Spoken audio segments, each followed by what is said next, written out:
An analyst calculates the arithmetic mean return for the portfolio, allocated 30% to U.S. equity and 70% to U.S. bonds. He has collected annual return data for the years 2000 to 2004. So we have that data here for each of these. The arithmetic mean return for the portfolio is closest to. So let's pull in our information. Arithmetic mean is just taking each of these return streams. We have 5 of them. We're going to add them all together, and then we're going to divide by 5. So for equities, we have all these added together, divided by 5, gives us a mean arithmetic return of 5.9%. Bond return gives us 6.62%. And then the last step here is we need to take the weighted average of these two. So we'll take 30% U.S. equities, 70% bonds. So we apply 30% here, 70% here, and that's going to give us a weighted average return of 6.4%. Answer A. Which of the following is least likely an objective of fiscal policy? So least likely meaning 2 of these are objectives of fiscal policy and 1 is not. So we've got A, liquidity trap, B, controlling inflation, or C, increasing industrial or agricultural output. So C and B are likely objectives of fiscal policy. We want to do things to increase production, increase our economy and GDP, but to the extent that it doesn't let inflation run out of control. So the fiscal side is going to be the government spending, essentially. They want to spend to increase this, but not to too much of an extent. A, liquidity trap. This is relating to a scenario that monetary policy can get in, where they've lowered interest rates down to almost zero, but consumers, investors are still saving a lot of their income. They're not spending it, even though credit is cheap. So this becomes a trap because they don't really have any other levers to pull as far as stimulating the economy, and it's just what they've been doing is not working. Answer A. If there is no variability in the data set, the geometric mean will most likely be equal to A, arithmetic mean and harmonic mean, B, harmonic mean but will be lower than the arithmetic mean, or C, arithmetic mean but will be higher than the harmonic mean. So this one's going to be answer A. The variability in the data set is what ends up making the compounding different between geometric mean and these. But if we just have the same return stream of 5, 5, 5, 5, for example, that lack of variability is going to make all of these equal. And I'd encourage you to kind of take a sample data set and to show this, or punch into your calculator so you can see it yourself. But that variability is what makes this geometric mean different from these two. So that if there's no variability, we get answer A. An exchange rate between 2 South American currencies has increased to 1.62. If the base currency, so base currency is the one in the denominator, has appreciated by 10% against the price currency, the initial exchange rate between the two currencies was closest to. So if the base currency appreciates, that means that this has gone up. So our basic algebra here is going to be a 1.1 would be our return, so a 10% increase. And that's going to be equal to 162 divided by this price currency. So then from here, we just do algebra. We'll move x over here, move 1.1 to the denominator here, and that's going to give us a starting value of 1.4727, which lines up exactly with what we have in answer C. A company which produces 5G communication equipment has 2 factories, A and B. 40% of the equipment are made in factory A, 60% in factory B. It has been established that 90% of the equipment produced in factory A meets specifications, while only 75% of the equipment produced by factory B meets specifications. If a telco buys the equipment, the probability that it meets specifications is closest to. So we're just going to be doing weighted average odds here. So 40% of the equipment is in A, so 40% multiplied by 90%. That's going to be one value, and then our other value is going to be the other 60% and only 75% of those making it. So when we work that through, it looks pretty simple like this: 0.4 times 0.9 plus 0.6 times 0.75. Weighted average odds of having good equipment gives us 81% chance. Answer C. The stock index's arithmetic mean return is 6% with a standard deviation of 11.7%. the coefficient of variation is closest to. So our coefficient of variation is a straightforward formula, and it's essentially telling us like how many units of risk we have per unit of return. So it's just going to be standard deviation divided by our arithmetic mean. So we take 11.7, divide that by 6, we get 1.95, which lines up exactly with answer B. Consider the following table with spot rates of different currencies. So we have USD CNY, USD Australian dollar, and pound USD.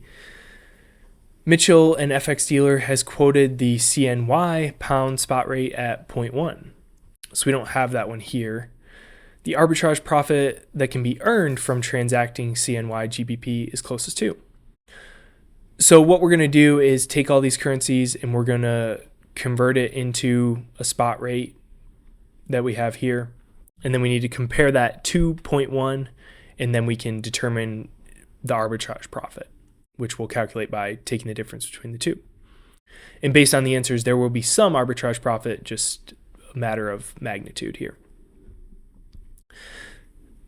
So what we need is this. We need CNY divided by USD multiplied by USD divided by GBP.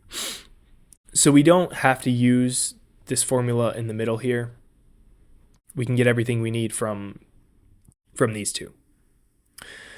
So the problem though, we're not given these. So CNY USD, we need to flip this. So we're going to do 1 divided by this amount. So 1 divided by 7.23. And then we're going to flip this, we're going to do 1 divided by 1.27. And then when we do this and you multiply them together, it cancels those USDs out, and then we get the proper FX rate that we want. So from the table, again, we're doing 1 divided by this, and then we're multiplying by 1 divided by this.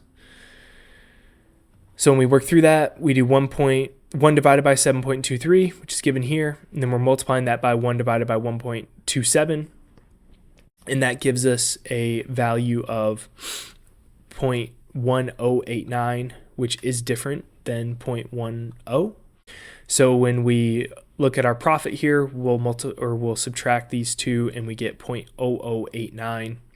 So this is going to be closest to 0.01 after we round that up. Answer A. Two hypothetical currencies, ABC and XYZ, are trading at the spot rate of 1.6, and that's ABC to XYZ. If the interest rate in ABC's country is 7% and 5% in XYZ's country, and the actual 1-year forward rate is 1.62, which of the following is most accurate? Arbitrage profit opportunity does not exist. Arbitrage profit can be earned by buying the forward contract at 162, or it can be earned by selling the forward contract. So two things here, whether or not it exists, and then whether we want to buy or sell. So we're going to calculate the forward rate under our formula, and then we're going to compare that to the actual 1-year forward rate. So for forward rate, this is going to be pretty straightforward. It's going to be spot, and then we're multiplying by 1 plus the rate of ABC and divided by 1 plus the rate of XYZ. And note here, whatever your spot rate is, so if your spot rate is ABC XYZ, for the formula, whatever is in the numerator is also going to be in the numerator for your interest rate. So we've got ABC XYZ for our spot rate. So then for this portion over here, we're going to be taking the ABC over XYZ. So spot 1.6 gets plugged in here, and then we're multiplying that by 1.07 divided by 1.05. It gives us 1.6305. I would say another thing to note here is we have 1-year forward rate. If this was a 6-month forward rate or 3-month forward rate, then we need to adjust this rate. So if this was 6 months, we would do 1.07 raised to the 0.5, and same thing down here.